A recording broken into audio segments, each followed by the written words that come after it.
안녕하십니까. 여러분 요즘 먹고 살기가 어떠십니까? 저는 굉장히 먹고 살기가 항상 그랬지만 우리 인류가 원시시대 이후로 항상 먹고 살기 힘들었지만 참 경제생활이 힘든 시기가 아닌가 이렇게 생각이 됩니다. 우리 기성세대도 그러니까 젊은 사람들은 어떻겠습니까?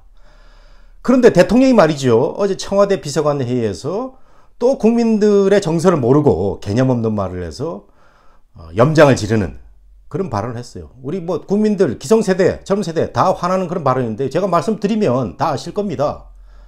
비서관이 이런 말을 했어요. 우리 경제 방향이 제대로 맞았다. 소득주도 성장을 더 적극적으로 밀고 나가야 된다. 이런 그 개념 없는 얘기를 했습니다. 제가 국가 원수한테 개념 없다 그러면은 물경스럽게 들을지는 모르겠는데 왜 개념이 없냐면요. 이게 잘못된 통계에 의해서 대통령이 판단을 잘못하고 있는 거죠. 지난번에 그 고용 통계가 나왔을 때 제가 말씀드리지 않았습니까? 취업자 수가 45만 명으로 사상 최대가 됐다고 하는데 39만 명이 60대였다고 했죠. 60대. 단기 근로자, 공공근로자, 주 15시간에 50만 원, 80만 원 받는 이런 그 단기 근로자. 그 다음에 젊은 세대도 마찬가지입니다. 공공 부분의 근로자가 7만 명이 늘어가지고 45만이 늘었고 이런 그 통계가 나왔는데 30, 40대의 우리 핵심 경제 주역들은 일자리가 줄었고요. 그 다음에 분야별로 보면은 금융 제조업은 7만 개의 일자리가 줄은 이런 그 사정이 있습니다. 근데 대통령이 이런 얘기 싹 빼고 취업자 늘었다. 우리 경제 잘 가고 있다. 이런 얘기를 해서 그 국민들을 또 마음을 아프게 했는데 저는 특히 젊은 사람들이 요즘 얼마나 힘들까 이런 얘기를 해봅니다.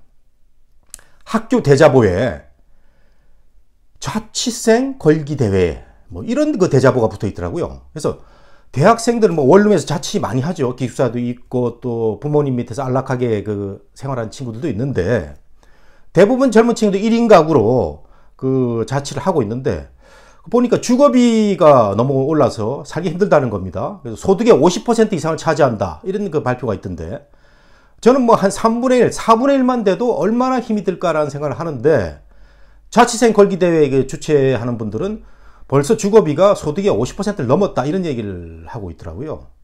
이거 주거비뿐만 아닙니다. 생활비 있잖아요. 먹고 살아야 되는 생활비. 우리 서울이 세계에서 음식료 물가 지수가 6번째로 높은 나라입니다. 서울보다 앞선 나라는 스위스입니다. 스위스의 쥐리, 바젤, 베른 이런 그 도시들이요. 스위스는 1인당 GDP가 8만 달러입니다. 우리의 2.5배가 넘죠. 우리가 뉴욕, 런던, 도쿄보다 물가가 비쌉니다. 제가 아침에 찾아봤더니요. 우유 1리터에 우리가 2,500원이면 도쿄가 2,000원, 런던이 1,400원입니다. 그 다음에 계란 그 12판이요. 우리가 3,500원, 서울이 3,500원, 도쿄가 2,500원, 런던이 1,900원. 도쿄, 런던 다 우리보다 1인당 GDP가 10,000불, 20,000불 높은 그런 선진국들이죠. 이렇게 우리가 음식료 물가가 비싼, 장바구니 물가가 비싼 그 도시에서 서울이 대한민국의 거의 절반이 넘지 않습니까?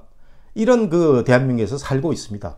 그러니까 얼마나 우리 젊은이들이 주거와 생활비에 이렇게 시달리면서 이 시대를 보내고 있는지, 절규를 하는지 그 대통령이 좀 알아야 될 것 같아요. 이제 가을에 9월달, 10월달 되면은 젊은이들 취업시장이 열리는데 제가 아침에 좀 찾아봤습니다. 금융권 공기업에서 한 2,800명, 일반 공기업에서 한 500명에서 한 3,000 몇백 명밖에 안 되는 것 같아요. 그 다음에 가장 큰 그 부분인 민간 부분에서 대기업들, 10대 대기업들이 얼마나 뽑나 봤더니 삼성, 현대 이렇게 해가지고 한 4만여 명 정도가 되어 있습니다. 그래서 우리 지금 대학교를 졸업하고 취업을 준비하는 또 대학에서 4학년들 취업을 준비하는 숫자가 거의 100만 명 가까이 되는데 누구나 다 안정된 직장, 크고 괜찮은 직장에서 생활을 앞으로 미래를 설계하도록 다 꿈을 꾸지 않습니까? 학생도 마찬가지고 학부모님도 마찬가지고. 그런데 소화될 수 있는 인력은 10분의 1 또는 20분의 1밖에 안 된다는 겁니다. 그럼 나머지 그 청년들은 다 어디를 가느냐?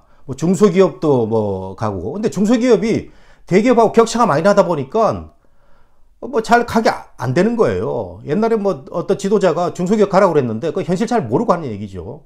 중소기업의 그 소득 격차도 있고 여러 힘든 환경도 있고 또 나머지는 단기 계약직을 합니다. 1년 인턴을 하거나 2년 계약직. 이쪽으로 많이 빠지는데 다 제가 보면 학교에서 스펙 좋고 학점 좋고 하는 친구들이 직장을 못 구해가지고 2년 계약직 근로자를 하고 있어요. 2년마다 또 다 바꿔야 됩니다. 근데 고용하는 입장에서는 2년을 넘게 고용을 하게 되면은 무기계약직으로 평생을 고용을 보장해야 되니까 이거 안 하는 거죠.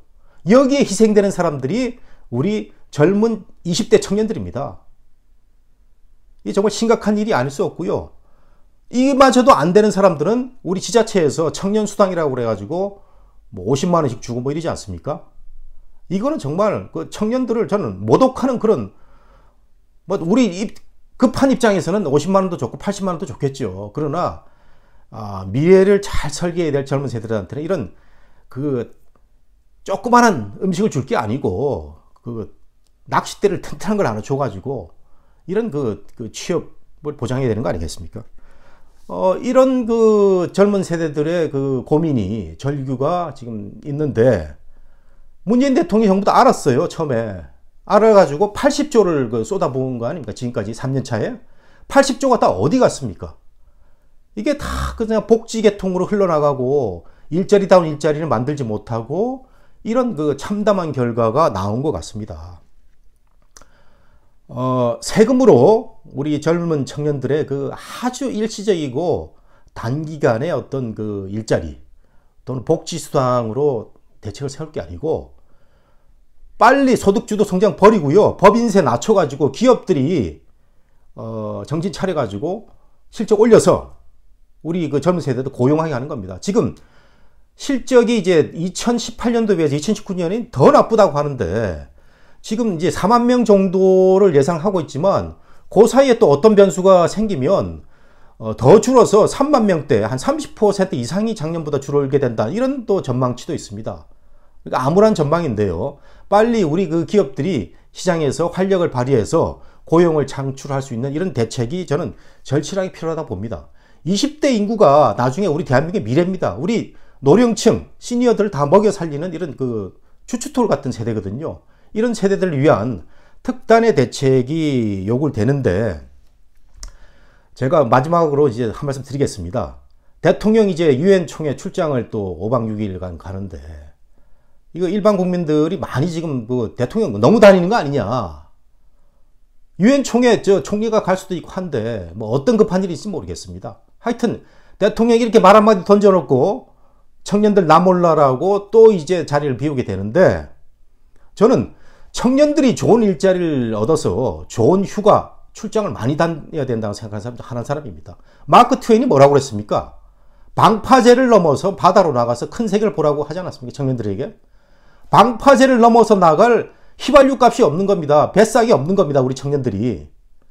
문재인 대통령 이런 식으로 계속 우리 청년들의 고뇌를 모른 채 할 게 아니고 특단의 대책을 세우길 바랍니다. 대통령이 큰 세계로 나가서 견문을 넓힐 게 아니고요.